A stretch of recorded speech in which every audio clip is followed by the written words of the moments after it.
It's only a game.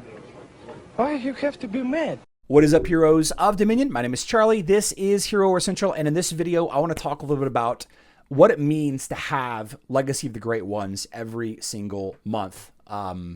What it means to you as a player and what it used to mean to us as players. But before we get into it, I just want to say that Legacy of the Great Ones is a hero artifact-focused event. It was revamped not too long ago whenever the level cap for hero artifacts was raised to level 130. And this caused a lot of teams to get better, caused a lot of teams to get worse. But basically, there was a need for a red artifact tier after the orange, violet, blue, green, and gray artifacts. And the event, Legacy of the Great Ones, was revamped to allow us a way to purchase red artifacts. It is an artificially created bottleneck for the game. It is a moving of the goalposts, as they call it. It made it so that if you were finished or maxed with some heroes, 5 heroes, 10 heroes, every hero was maxed. All of a sudden, they artificially increased the max level of each hero, and it made it way more expensive to level up a hero. Now, with all that being said, I just want to bring your attention to the fact that Legacy of the Great Ones used to be, if you go to the Hero Wars Wikipedia page and you go back and you look at like 2021, you can see that it happened 4 times. 2020, it happened 5 times. 22, it happened 5 times. And then in 24, it happened once a month. Okay, 23, it happened a little bit more. And then in 2025, we've had one January, February, March. We didn't have one in April. I'm not exactly sure why we missed April. That's interesting. That's interesting that we missed that. And then May. The point that I'm trying to make with this is the items that we need to level up our heroes is more forthcoming. It's coming to us a lot faster than it used to be. And what a lot of people don't realize is back in the day, we only had events on the weekend. Only Friday, Saturday, Sunday did Hero Wars have events. And now, you can take a look at Hero Wars Guide's schedule page. Now we're having ridiculous amount of events overlapping with each other. We have double dipping, as I like to call it, with gold, with emerald, with energy spending, all of that. And taking a look at Legacy of the Great Ones, you can see we have a little bit of overlap with the spending emeralds and spending energy with, spending emeralds and spending energy here. We have get VIP points active. We have get VIP points active. That's buying anything. Emerald waterfalls, obviously, if you buy emeralds and spend emeralds, you get some credit for it.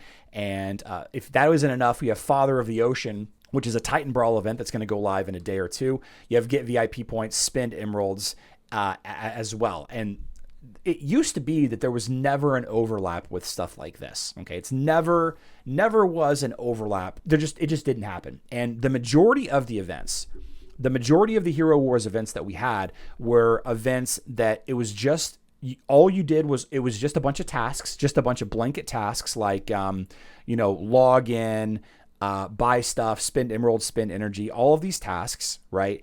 And the rewards were just small amount of miscellaneous hero rewards and dolls. Okay, that's all we got. We had a Kira event that we got a bunch of XP potions and some chaos cores and some some artifact coins, and we got a bunch of Kira dolls. The primary reward was several hundred Kira dolls. Like that was it. That was it. That was all of the events that we had. And then 4-ish times per year, we had Legacy of the Great Ones. And then 4-ish, 3 to 4 times a year, we had Guardians of Outland. That is why Summerfest used to be such a big deal. That is why Winterfest used to be such a big deal, because we only had 2 to 3. There was Summerfest and then Winterfest, and then later on they added Spooky Fest into the conversation. There never was shops. 2 years ago, 3 years ago, there wasn't event shops. We didn't have event currency to buy items, whatever items that you needed in particular. Maybe you needed Gro Borgar's poleaxe. Maybe you needed more chaos cores. Maybe you wanted more absolute artifact chests. That's the red artifacts. Like those things just didn't exist. Like this shop, you just got what you got, and that was it. Randomly out of the Elmir dolls. By the way, if you want to know what's on the Elmir dolls, I've got it on the websites. not a good buy. Honestly, it's just not a good buy. And so the cost of stuff has come down also. It used to be the case that the emerald value of a totem fragment was 300,000 emeralds, and that was a random totem fragment. Right? It's called bad luck protection. You can spend emeralds, not here. You can spend emeralds on the altar of elements, and don't ask again. That's fine. And there was a chance that you would get a totem fragment out of here.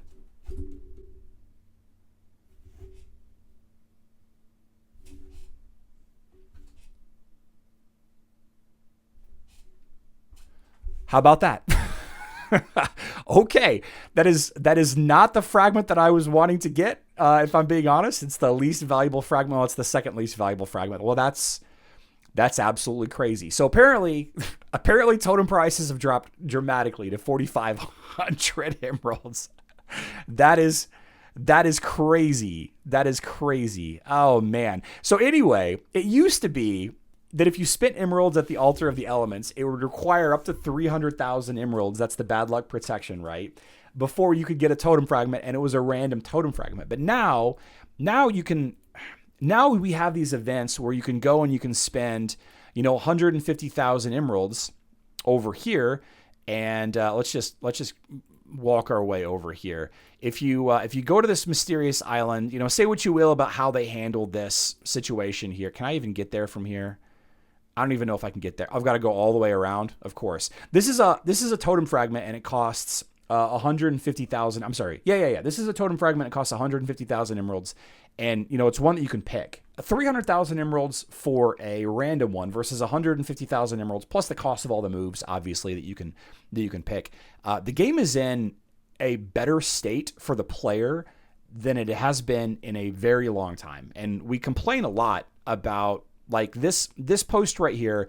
The Soul Atrium and Hero Stone chest updates are coming a bit later, not this week. This happened the 21st, right? An update about Augustus, Amira, and Polaris Soul Stones saying coming this week. And then it came out a couple of days later this morning that sorry, we have to push back that change. And we're going to spend all morning complaining about this. We're going to spend all morning complaining about this nonsense. Why are we complaining about this? Why does this bother me so much? Am I going to go without Augustus for a couple more days? Yeah. Am I going to go without Polaris or Amira for a couple more days? I mean, not really. First of all, the Augustus is going to be a grand prize in the Soul Atrium, so the chances of you getting the Soul Stones is very slim anyway. Amira you can buy from the Clash of World merchant right now, and Polaris Soul Stones. I mean, who really uses Polaris? That's not right. Getting Polaris is it's something. It's just the nature of the game. Eventually, the Soul Stones will be really easy to come by, and sure, you're missing out today and all of that, but you can build all the other heroes that go with the team if you would like. Right? You don't need it all today. A 3-star Augustus is almost as powerful as a 6-star Augustus.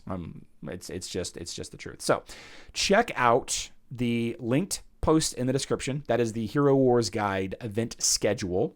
Not sponsored by Hero Wars Guide, nothing like that.